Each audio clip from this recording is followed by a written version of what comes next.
What's going on, everyone? Welcome to the Blitz Breakdown. We have a special guest here, Mr. Pat Leonard, the New York Daily News and analyst for Sportsnet New York. How are you doing today, sir? How are you feeling after a Giants victory this last weekend? Great, Jack. Yeah, thanks for having me on.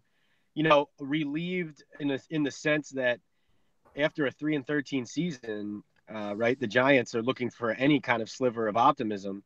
And when you walk into that locker room after 2 straight days or 2 straight games of just not being good enough, especially the offenses, which the Giants keep trying to get right and can't get right. I mean, it really was starting to get tense around here. As Shermer said recently, doom and gloom can set in. So just getting a win in Houston, frankly, loosens things up a little bit. Hopefully, loosens up Shermer as the head coach, as somebody who can share a little bit more, but also just the team in general. They have some talent, obviously. Just so the team has a chance this year. Obviously, I have my opinions on what kind of chance they have, but and really put it all out on the field, whether they're gonna win or lose. You want it to be entertaining, and you want to watch guys like Saquon Barkley and Odell Beckham Jr. perform. Yeah, it was a hell of a weekend of football. What would you chalk up as the biggest surprise of the weekend? I mean, between the Browns finally getting a victory, the Lions beating the Patriots, the Titans with a backup quarterback for at least a good part of the game, beating the Jaguars, the Bills actually beat the Vikings, and nobody's seen that coming, ruined survivor pick leagues everywhere, or the Giants. I mean, what to you was the biggest takeaway from the weekend, the biggest surprise? Well, I actually think you hit on it. Is the biggest surprise is I think a lot of us, who cover this league, and even players and coaches around the league, after a couple weeks, like after week one, you say, okay, that's everybody's first game. They're still getting into it. After week two, you start to see who's 0-2, 2-0, who's dominating, whose offense looks good, and you start to form more solid opinions on, okay, this is who the Chiefs are. Okay, this is who the Giants are. Okay, this is who the Bills are. What was most alarming to me about week three was how many people's, including mine, kind of rock solid or close to it opinions on who a team was got flipped on its head. I mean, nothing more than the Bills Vikings. I mean, not only how good the Vikings are or have been, even going back to last year, and how bad the Bills have looked, but I've been in that stadium. I don't know if you guys have been to that stadium in Minneapolis, but it is an impossible place to play. They actually built the roof at such an angle with certain material that it reflects sound down onto the visitors' sideline. Like, I did a story on the stadium when I was there. It's amazing. So basically, nobody wins there. Is that like comparable to is that comparable to Arrowhead sort of situation at this point? Just like the sound and loudness of it? Yeah, exactly. It's to the point too where you're right. You're not hearing anything. You're doing silent counts. And so that a team that would seemingly be that overmatched talent-wise would totally dominate on the road like that, insane. As far as from the Giants' perspective, what was surprising to me, frankly? Well, a couple things. One, that the offense could look so good in the first half after looking so bad week two in Dallas. But more than anything, any Giants fan watching that game in the second half was thinking, we're going to lose, because suddenly everything clicked. Watson in the offense for the Texans, I believe in the second half, they were gaining like 8 yards a play. Yeah, he was running the ball all over the place. Crazy. Once he breaks the pocket, and then Eli Manning and the Giants offense totally shut down, had 37 yards in the third quarter. So if not for those 2 turnovers in that drive, they could be 0-3 again. So I was frankly surprised and impressed that they pulled it out, even though the Texans do, they need some help. And they also played man coverage against a Giants team that you just can't play man against, frankly. Now, can you give me, so you've already actually talked about it a little bit. Can you give me something that was, really positive that you saw out of this win, and something more specific negatively that you might be worried about down the road? Well, positive, I think, no doubt, is Eli Manning, who, as I wrote early last week, I think, it's over. I thought they should have moved on from him last year. I think it was a mistake coming in this year trying to win with him. But let's give the guy credit. I mean, 25 to 29. I mean, it was, I think, his second best completion percentage of his career. Really a throwback performance. But you call it a throwback performance. I mean, he really hasn't had many performances like this in his career, whether he was 25, 35, 37.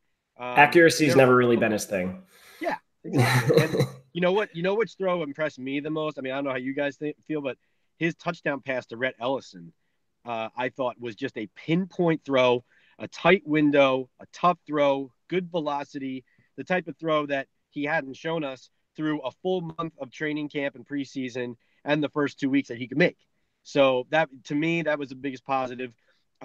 Negatives, I would say, I would say that the defense, even though they have held their own to an extent, has shown signs that when they might play a team, say, oh, I don't know, the New Orleans Saints in week 4, that they could, it's bend but not break. But I don't know. I don't know if they have it to keep this up and kind of hold teams to around 20 or so, especially with the injuries they've had. I mean, maybe they get back Vernon and Apple. They did have the 2 turnovers, which was encouraging.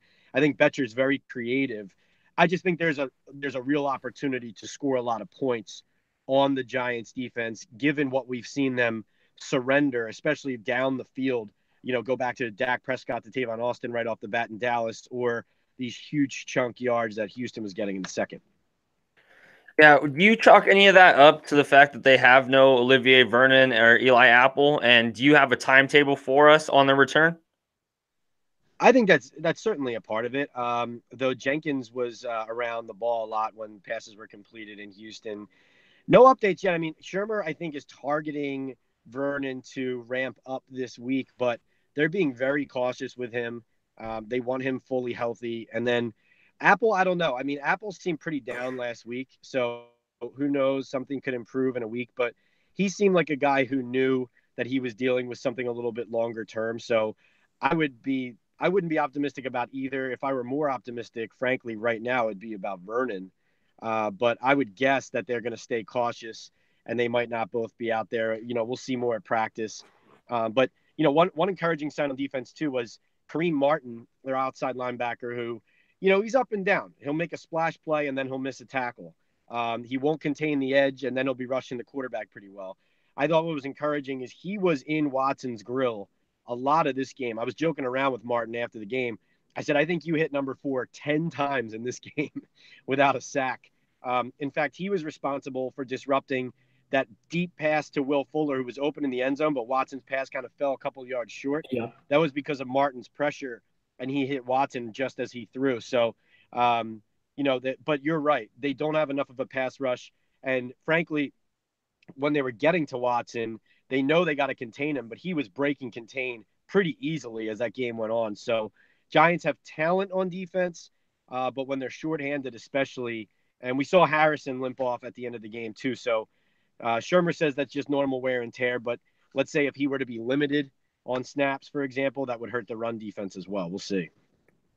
Okay, now speaking of a guy who isn't injured but should have probably been pulled anyway, why did it take this long to bench Eric Flowers? He is visibly just bad at what he does. Great question. This is another Dave Gettleman head scratcher. One thing what I give Gettleman credit for versus Jerry Reese is that he came in and said, this offensive line stinks, right? He came in, he's like, we need to change this. We need to figure out what's wrong, and we need to upgrade. So whether you like the Nate Solder signing or not, whether you thought they paid too much money for him, whatever the case is, whether you don't think Omame's any good, at least he went out, signed 2 guys in free agency that he thought were upgrades, drafted a Will Hernandez. But the one thing that made no sense was sticking with Flowers as a starter. And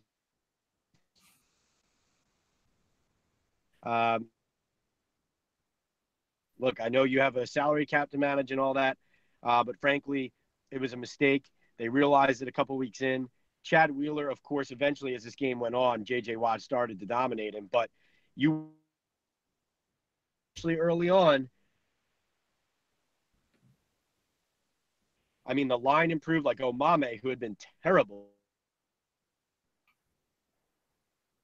and John Greco at center.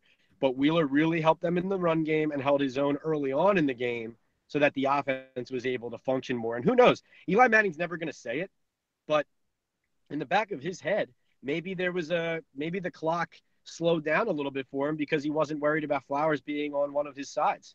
That could be possible too. Maybe he counted on having a little bit more time because 74 wasn't out there. To answer your question, I have no idea what took so long.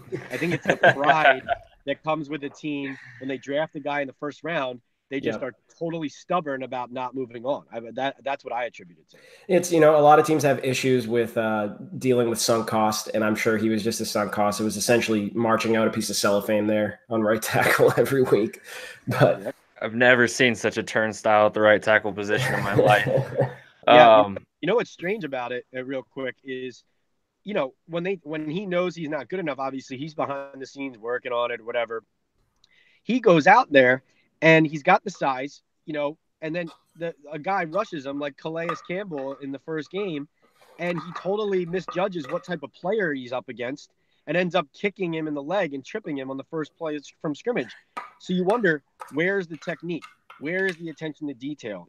You could be the biggest and fastest offensive lineman ever. If you don't know the technique and you don't know how to play the man across from you, it doesn't matter. So to me, that's the issue with Flowers, is like, even when he's working on it, he gets in the game and his technique is so bad that he doesn't compensate. He can't compensate for it. Yeah. Not to keep bugging you on injury reports, but do you have any insight on Evan Ingram? And what do you think this is going to have an effect on the offense with him being out for a while? MCL sprain to his right knee. I will say this, even though he's a very good player, I didn't think he had a good start to the season at all. Shermer is asking his tight ends to do a lot of blocking, of course, as part of the position, but especially with Saquon Barkley. And, he runs a lot of double tight end sets. So Ingram was in that position a lot, was not blocking very well, and dropped a couple of passes in week 1. So he still remains, though, their top receiving threat at tight end and one of their top receiving threats in general, someone who could spread the field. So it looks like it could be a longer-term thing. The Giants were encouraged that because it was a sprain and not a tear, it doesn't sound it's not season ending. At least that was the feeling that came out of them when they were giving the updates. But I definitely think he's out, at least against New Orleans, because they called it week to week and they said we're still trying to determine how serious it is. I think they'll be cautious with that as well. We saw how cautious they're being with Olivier Vernon, so I don't think there's any reason why they wouldn't do it with him. I would also look for this too. Saquon Barkley, that hit he took to his knee, I think he'll be fine. He'll be fine to play at New Orleans, I'm sure. But I wouldn't be surprised if they dial back his practice reps this week, and we might not even hear about it. Honestly, it might not be something the Giants actually talk about. But he was feeling that throughout the game. I think part of what was impressive about that performance was that he basically got hurt on the first play of the game and ends up scoring a touchdown and then having 100 yards plus from scrimmage, and of course making that dynamic catch on that final drive. But I'm just saying I would watch for that. Obviously he's a physical specimen, but I would just watch for Barkley's knee and see how the Giants manage that, if any, during practice. With as much as they like to run that 2 tight end set, do you think that they bring in another tight end? I think I got the update this morning. They just signed somebody off the practice squad, but yeah. Can you give any update on that one? And do you think that they would bring someone in from outside the office? I don't think so. They signed Garrett Dickerson, an undrafted rookie out of Northwestern, also a local guy from Englewood, New Jersey, off the practice squad to the active roster. They like him. So they have Red Ellison, Scott Simonson, and Dickerson on the squad right now on the active roster. No, I think, Red Ellison had a pretty good game. Touchdown catch, 3 catches for 36, I think. And Shermer really likes him. And also, I think even though Ingram's such a dynamic receiver, I almost think in this offense, if he's going to struggle blocking, it's almost more useful to just use him as a receiver and have somebody else playing the tight end position. I think Red Ellison is a better fit for this offense as far as you're going to have that one tight end on the field, because you want teams to think you're giving the ball to Saquon on any given play, so it opens up the pass.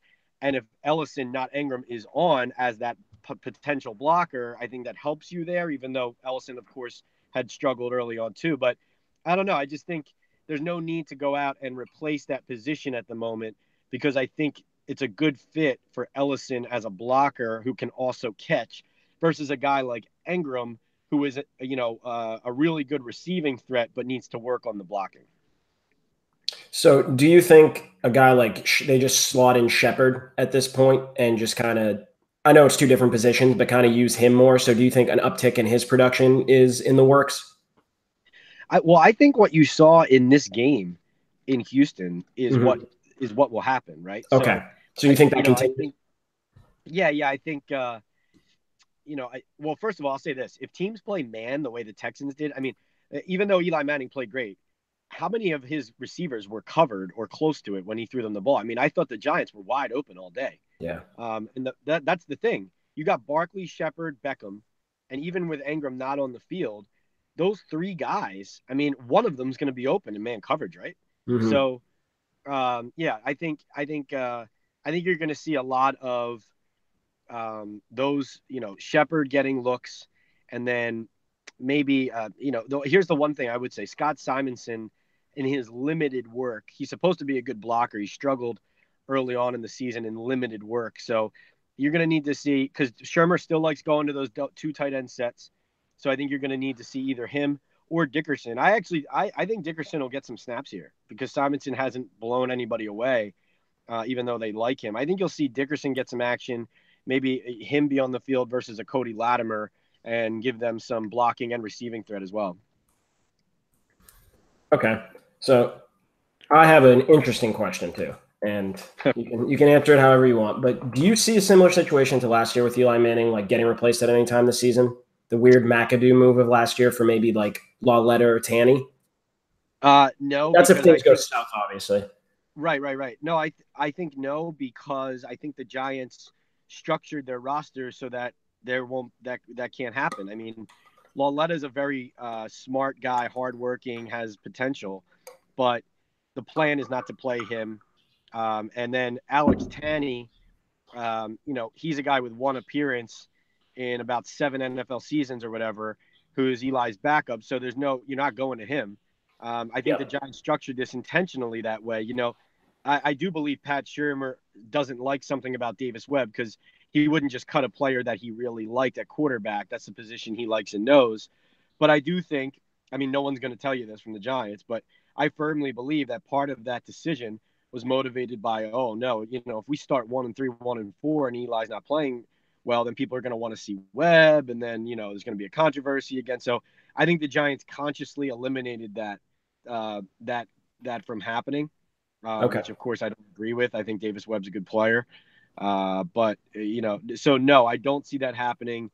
Even though I do see it possible that they could lose a couple more games here, and Eli could easily regress against New Orleans, or the next week against Carolina, or Philly the next week.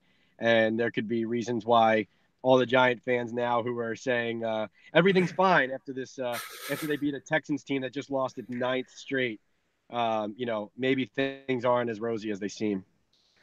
All right. Now it's way too early to really even have this conversation. We're only 3 games into the season. But is there a feeling at all in New York that taking Barkley over Darnold was still the right move? There's people who are making that argument, but I think the consensus is that, because here's the thing about not taking the QB, right? Maybe some of these guys pan out, maybe they don't. But when you have the number 2 pick and a 37-year-old quarterback who doesn't really have it anymore, and you say publicly, we don't think any of these quarterbacks in this quarterback-rich draft have the potential to be a franchise QB, and we're going with a running back who we think can help us win. And you're watching all these other rookie quarterbacks now on the field who, say what you want about what they're going to be, they've shown potential to be franchise quarterbacks. Whether or not they turn out to be that is another thing. But the fact is, it is unforgivable to be in the Giants' position and to not take that QB, especially given where Eli is. Now, of course, if Eli and Saquon Barkley lead the Giants to a Super Bowl this year, I will shut up and admit I was wrong. But until that happens, the fact is that, here's the bottom line, though. I will say this, pro Saquon. He is so good, and he is, he's everything the Giants thought he was and scouted him to be. But the thing that Gettleman and the Giants don't understand is he can be a great player. It's about positional value, and it's about building your team and sustainable winning for the future and the long term, and not just a get-rich-quick scheme, so to speak, on wins. So Giants fans have their blue-collar glasses on, And I'm not taking anything away from Barkley. He's an excellent player.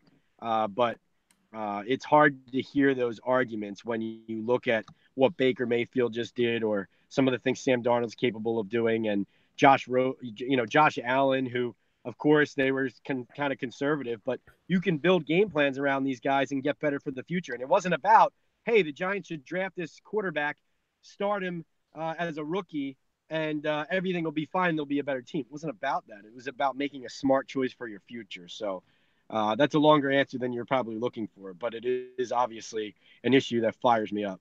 Oh no, it's a great answer. Sorry, George. I want to extend on that.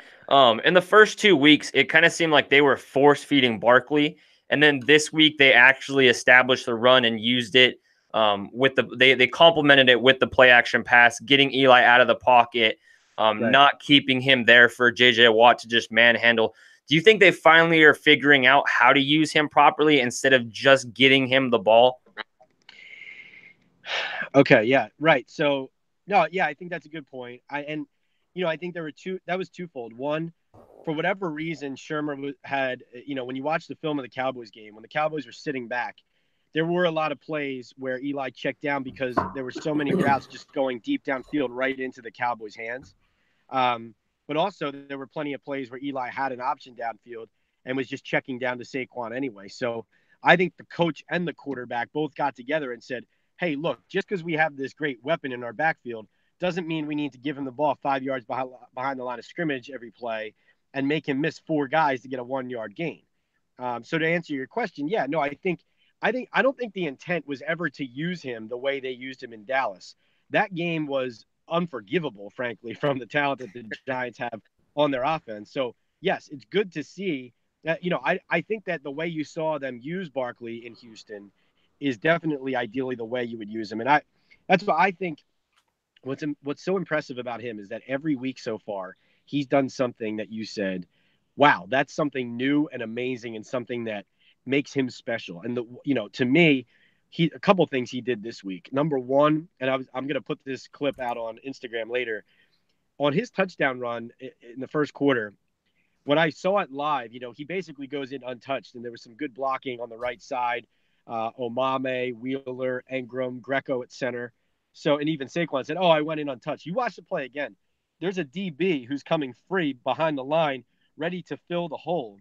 Saquon stops and does this stutter step and basically forces the DB commit to the outside. So then he runs through an open hole. There's nobody there because he froze the guy from 5 feet away behind his block. Go back and watch it, fans. If you're watching, this is something that people criticize Barkley for not hitting the hole. But then here's an example of him taking that stutter step, waiting for the hole to open and making a guy miss even when he wasn't in front of him. And then the second thing was obviously him going up, lined up against Zach Cunningham, the linebacker. We've watched him do it in the preseason, and people in college knew it too at Penn State. But he is so dynamic as a receiver. And if you can line him outside, now you have Barkley, Engram when he's healthy, Shepard, and Beckham, who all, if they're in single coverage, you feel comfortable that they're going to beat their man. So, Shermer is licking his chops as an offensive play caller because he has a weapon like that. The final thing I would say about Barkley is just, do you guys notice how so many tacklers, some guys break tackles, right? Or they run through them or they run by the tackler. Guys slip off Barkley's body. Like when they hit him, they slip off of him.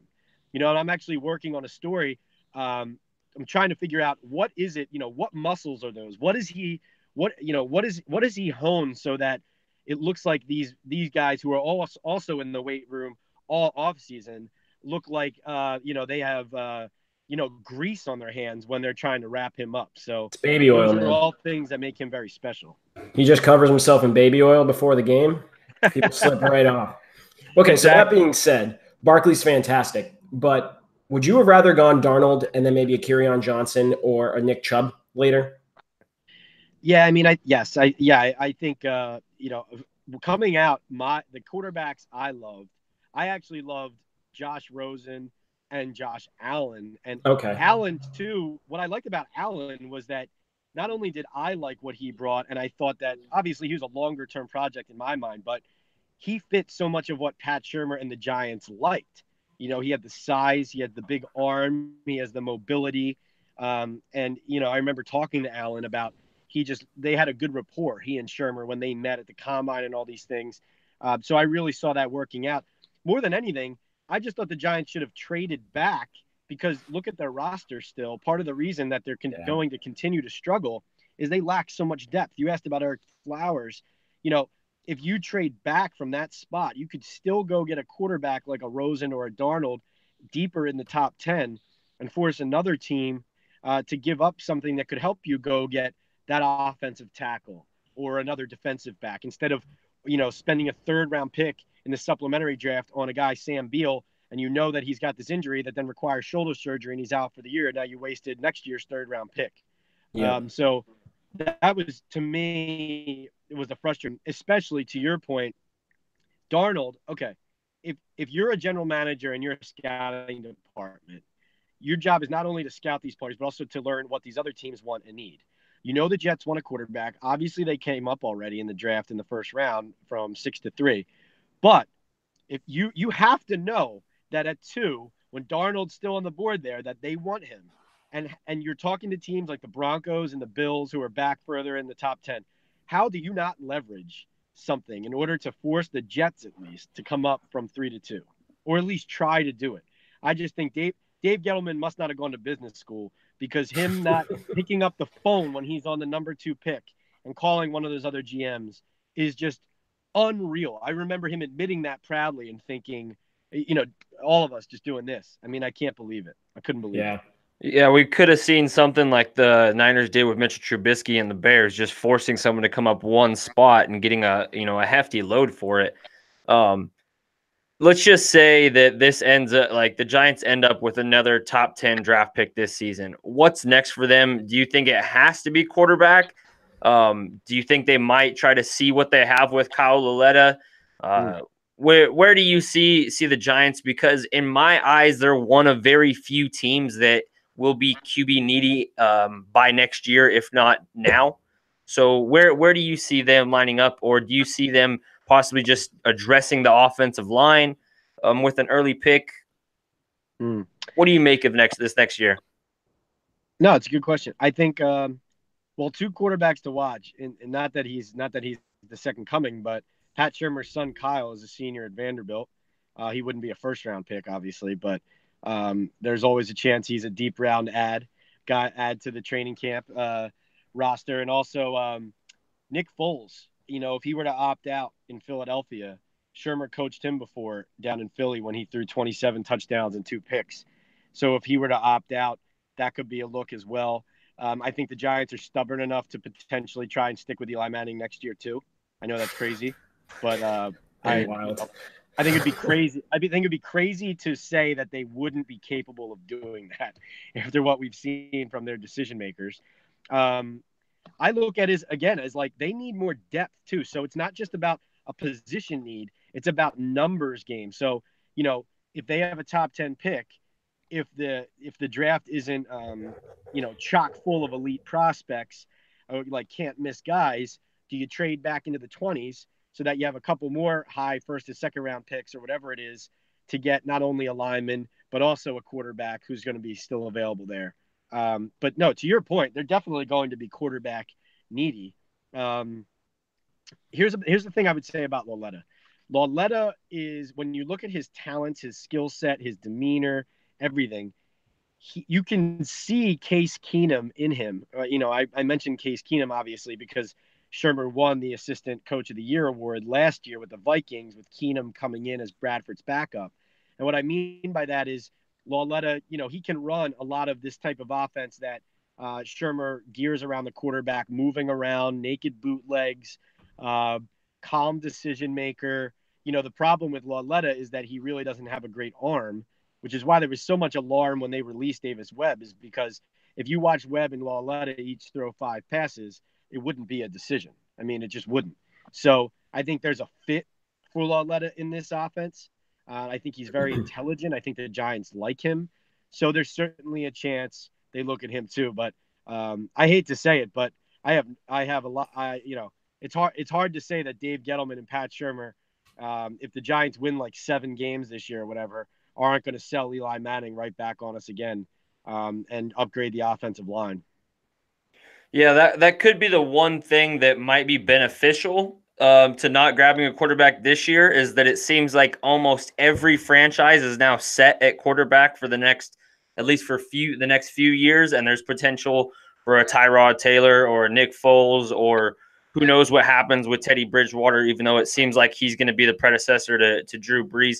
So at least there's a glass half full approach to this, because maybe nobody else is going for quarterbacks, so quarterbacks could possibly slide in the first round, or even fall all the way into the second, just because there's nobody who really needs a quarterback technically.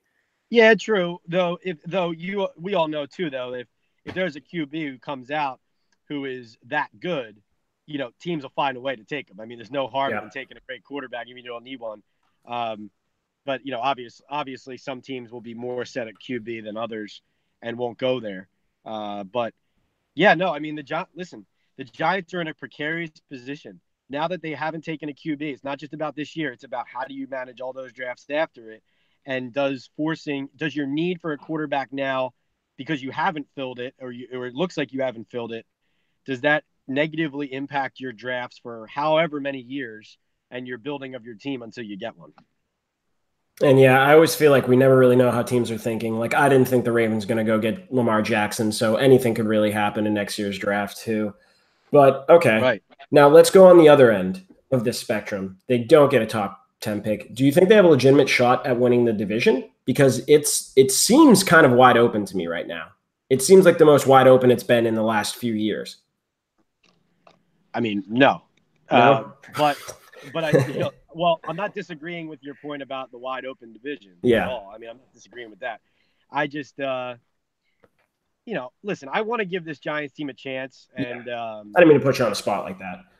No, you didn't at all. I mean, all I'm saying is there are so many things about this team that, especially going into the year, it was like, maybe they can do it. Maybe they have the talent. Maybe teams will struggle to stop them.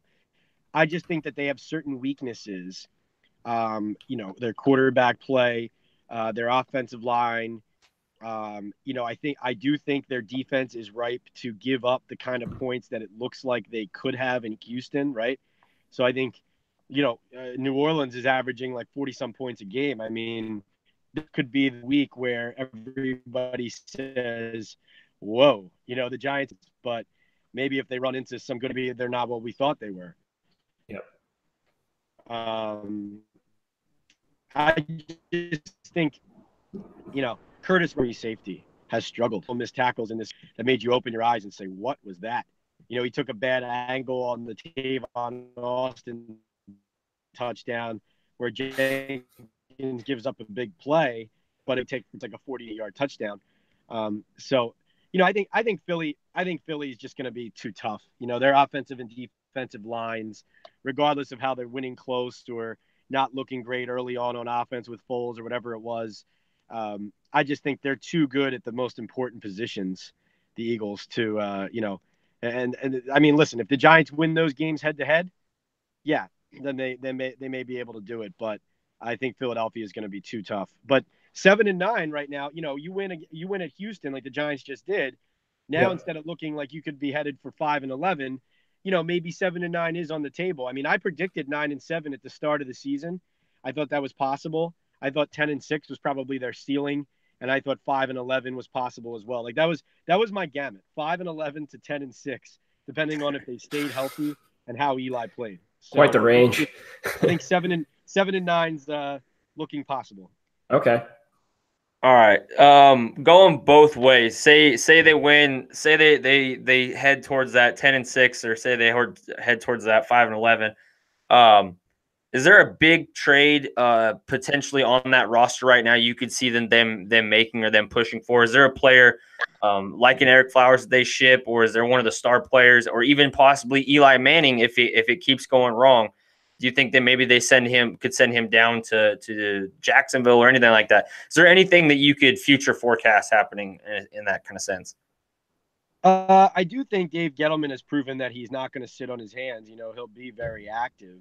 I would only say if this season goes south fast after this win, like if they lose to New Orleans, then Carolina, then Philly or whatever, something like that, like a worst case scenario, I think you could definitely see them offload some big contracts like Damon Harrison or Olivier Vernon or whatever, something along those lines. I don't think Eli Manning would have any value, honestly, to trade anywhere. I mean, I guess there would be the argument that if the season went totally terribly and there was some team that desperately needed a QB and was planning on going on a Super Bowl run, maybe you could make the argument, hey, Eli's been there before. But as far as upgrading to go for it, they need corners. I mean, even though BW Webb has been pretty good, and Eli Apple started well before the injury. Jenkins has given up some big plays. He's had some confusing or shady things happen off the field, to say the least. And I think they spent money in a lot of places in the offseason, but they did not spend it on corner, and you can see the results, I think. And so to me, that would be the position. I thought, if Bashaud Breeland, who just signed with Green Bay, if Breeland were more of like a steady personality in the locker room, I think they absolutely would have signed him. It was just, off field. I think that was the reason that didn't happen. But they will need a corner all year. I mean, I'm going to shoot my shot here, but if Blake Bortles gets injured, the Giants get hurt, the Coughlin connection might be too much, and maybe Eli Manning to the Jaguars, because, I mean, that's a great team. Yeah, no, listen, that could, last year that felt like, that was a conversation point too. It's like, it's happened. But that would require Eli also he has a no trade clause. So he would have to want that to happen. I remember last year he didn't want that. So Fair that enough. would, and I don't think the Giants, like I said, I think they built this roster so that no matter what happens, they're going to be starting him at QB. So it would be interesting if it got to that point. I do think Eli is a little bit of, looking at, once a Giant, start as a Giant, finish as a Giant. Of course, he didn't want to play for the Chargers, so don't think that's happening. Yeah, I think there's a little bit to that as well. So we've got the New Orleans Saints this weekend, and we're talking about quarterbacks here. So Drew Brees has a chance of breaking Peyton Manning's yards record. He needs, I think, 413 yards to do it. Is that a chance? Do we see that this weekend in New York? Brees for how many yards? Say that again. 413. Oh yeah, absolutely. You think he can do it? I think that's possible. But that's the Giants defense last week gives up like 386 or something to Deshaun Watson. I'm obviously because the Texans were down a lot in the second half, but yeah, that's kind of what I'm saying about the Giants D is they'll give up big plays. They'll give up a lot of yards. But you saw against Houston, they made the plays to keep them out of the end zone and force 2 turnovers, which was huge. But I don't think Brees has an interception yet. So, Alvin Kamara is tough for anybody to stop. I think the Giants are going to have their hands full with him. Michael Thomas is one of the best receivers in the league, or he's going in that direction. Oh no, he is.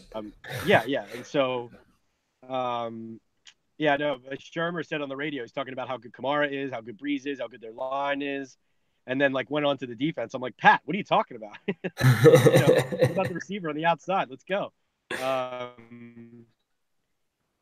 no, I think the Giants are going to have to outscore. I think they're going to stop them. Okay, cool. We'll stop beating up on your Giants, but you're in New York. There's rumors about the Lev Bell situation. Do you think there's a chance that he could wind up as a New York Jet? Yeah. My colleague Manish Mehta reported that the Jets had reached out to the Steelers, and even though they didn't make a concrete offer, I think there's certainly a possibility that happens. I do think you'd have to think really hard if you're the Jets, and I know they are, about what kind of fit he would be personality-wise in the locker room and all that, because he's a great player, but very strong-willed and clearly someone who's going to do what he wants. And, there's nothing wrong with being an independent guy, but I just think with a rookie quarterback and what the Jets are trying to build, you got to consider the risk reward versus adding talent, which they very much need. And it's not like Isaiah Crowell is, doing all the right things either, as we saw in the Thursday night game in Cleveland with his touchdown celebration. So, I think if the price is right, it upgrades their offense, and I think they're doing the right thing by looking into it, and it's certainly possible. What do you think it takes to get Bell? Oof. It's a weird question because no one really knows. It is a weird question. You know, I think, you know, I'm wondering, James Conner obviously has been good enough for the offense so that the Steelers, you know, it's not, I don't know. I don't know what the leverage situation is there, because on the one hand, they get their Steelers just get a win. Mm-hmm. It's not their offense really that's been the problem. It's been the D for the most part. So, and you know, obviously outside of Big Ben's tons of interceptions, but that's your passing game. Yeah. I don't know. You know what? I don't know the answer to that. My guess would be that taking on signing his long-term deal, you know, because if you're going to trade for him, then you're signing him to the contract he wants. Yeah. So my guess is that the price would be a little lower than it normally would be, because you're taking that need or that responsibility on the Steelers end off of their hands and kind of doing them a favor. So I don't know. Is a 1 and a 2 and taking on his contract, is that enough? Is that too much? I don't know. That would be my guess. Okay. That's interesting for sure. All right. You have any big predictions for this weekend? Any of the games that interest you? You have a strong feeling about? Let's see. What's the Monday nighter? I think I remember that being interesting. Ooh, you got that up? I don't. But how about we start out with the Giants? I do know this. Thursday night's game intrigues me because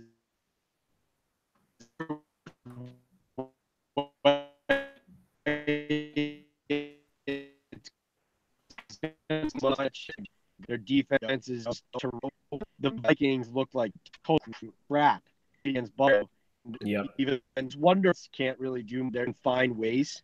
Kirk Cousins' new version of the Vikings coming off a game like that on a short week, they could be playing the best team arguably in the so I wonder if that'll go you know, the wrong way for Minnesota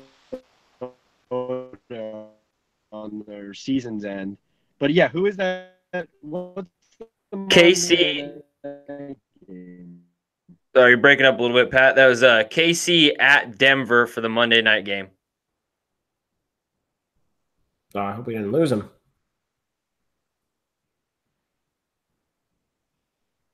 You there, Pat?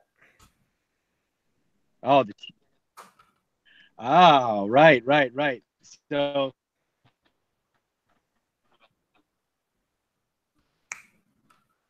yeah. No, Kansas City really Mahomes. Yeah, I'm here. Oh, okay. You guys got me? Yeah, we got you back. You guys got me? Yeah, there was a little cutout for a minute. Can you hear us? Yeah, that's okay. Yeah, just wondering if yep.